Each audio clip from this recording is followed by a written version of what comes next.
এটা হলো আমার ঘাস, গরুর খামারের ঘাস ক্ষেত।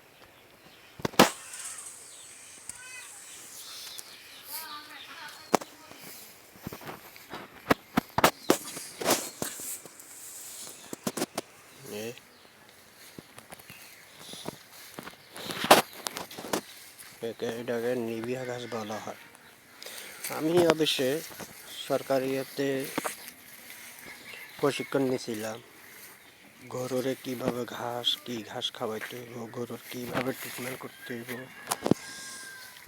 সব কিছুর জন্য গরু, পশু, ছাগল, যত হাঁস, মুরগি যত কিছু আছে সব কিছু ট্রেনিং দিয়েছি। প্রথম ট্রিপ দিয়েছি 3 দিনের কোর্স, পরে দিলাম 2 দিনের কোর্স, আবার আরেকখানে গেলাম, এখানে নিল 3 দিনের কোর্স।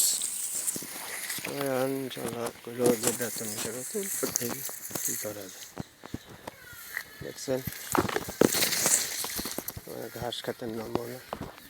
এদিক দিয়ে ঘাস কাটা হয় না, তো এদিক দিয়ে কিছু লম্বা হয়েছে।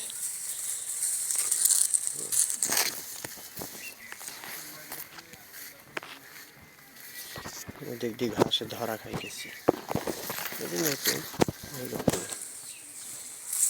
অনেকবার কাটা হয়ে গেছে।